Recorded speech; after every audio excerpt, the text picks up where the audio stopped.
We're exposing a nasty new scam that hits you where it hurts, your family and your wallet.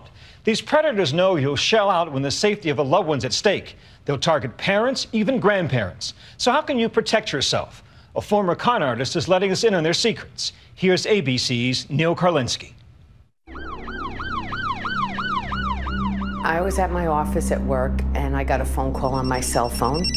He says, "Do you have a daughter or a son?" I said, "Yes, I have a daughter." It was 11 a.m. when Luann and Betty Ann's world was shattered with a single phone call. And he said, "Oh boy, there's been a terrible accident, 4 cars at an intersection. Everyone's unconscious." Now I'm panicking. So, I'm freaking out. He said, "What kind of car does she have?" And I said, "It's a Kia." He goes, "Oh yeah, there's a Kia here." Terrified, they jumped into their own car and headed out, desperate to get to their daughter. I'm thinking my daughter's laying in a highway somewhere, unconscious. And the scariest part is we didn't even know where she was. Right. They wouldn't say a direct, exactly where she was. And then the story took an unexpected, but even more frightening turn. Finally, I was like, "Look, you gotta tell me exactly where you are and what the hell is going on now." Then his whole demeanor changed. And he was like, "Now you wait a minute." Now she was white as a ghost. Okay, we have her at gunpoint and we're gonna kill her if you don't give me $1,700. I never felt terror before in my life. This was absolute terror, having your child's life in your hand. But little did Luann and Betty Ann know that they were on the receiving end of the latest technique in an otherwise old, low-tech phone scam. Con artists claiming to have kidnapped a loved one to make you pay up. 25 million Americans lose more than $2.5 billion to fraud each year. And phone scams, which account for a big chunk of that, have been surprisingly successful for decades. Maybe they want you to invest in an oil or gas deal or gold coins. Maybe you've won the lottery. Or maybe it's someone posing as an IRS agent saying you owe back taxes. Whatever the pitch, these con artists are like top-notch salespeople, and they're extremely effective. The crush or the kill is emotionally driven. It's not logic. Meet You apply Jimmy, logic to this a concept, convicted con it's artist. no. These are dangerous people you are on the phone with. Okay? Make no bones about it. I am a dangerous person on the telephone.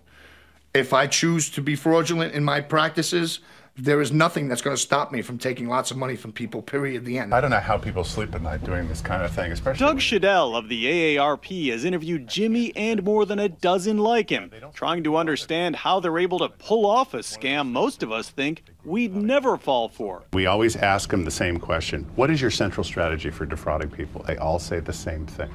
Get them under the ether. Under the ether? Ether is a heightened emotional state where you're no longer thinking rationally, but you're reacting emotionally. And this explains why so many people actually fallen for this stuff. You say, how could somebody that smart fall for this? It's not their intellect that's engaged when they make that decision. It's the emotion. Emotion, like claiming a child has been kidnapped. Looking back, I don't think I could have done anything different. Not at all, because when they do that to you, they pull right at your emotions and you're raw and you're terrorized and you just whatever, you'll do anything. What is wrong with you? Listen to this and just imagine your own mother or grandmother on the other end of the line. I don't want to do the verification. Are you stupid? If you in front of me, old lady, man, black, white, I would have slapped you right now. Okay? Well, here we have any kind of fraud scam you can possibly imagine. Shadell has received piles of recordings from state attorney general investigations into phone scams, sort of a top 40 collection for criminals with no conscience. There's no shortage of people still calling. Many filled with abusive and demeaning language, even threats. You'll never, ever be anything. You're going to your grave a loser. A big loser.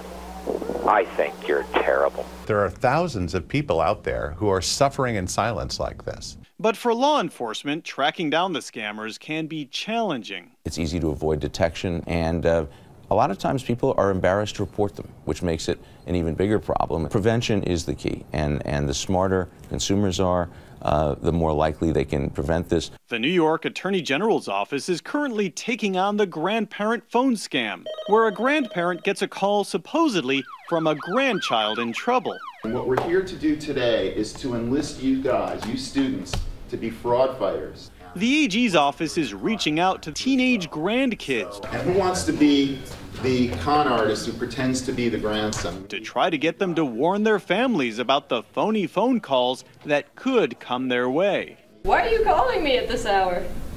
Grandma, listen, I need your help. Investigators say they're up against crooks who have no problem tugging at a person's emotion to rip them off. I think that there is really no sense of propriety about what these people do anymore. It suits them to get people more upset. This is all ready for that. All right. Betty Ann and Luann say they were lucky to be together when that phony kidnapping call came in. While Luann was on the phone with the scammer, Betty Ann frantically tried to call their daughter. At first I called and there was no answer. And I called again. I said, where are you? And then finally I get a text back. I'm in class. What's wrong? I was in the middle of a math class about to take a test. I said, tell me the password. Because we have a password thing where there's a code, a password, so I know she's okay. Then once I knew it was a scam, I hung up on the son of a bitch, excuse my French. Me, I got upset and then I got angry. Because I'm like, who's doing this to my mother? Why is someone doing, who are you to do this to my mother? This is my mother, this is my family. They filed a police report, but doubt the callers will ever be caught, which is why they've asked us not to use their full names. And I would think they'd never get me. How are they gonna get me? I've been around, I'm too smart for that. But they got the info they needed and used it against me. Investigators warn, even if you keep your doors locked and passwords secure, crooks want into your life. And sometimes they're just a phone call away. It's a happy ending. That's the best part, thank God. I'm Neil Karlinski for Nightline in Seattle.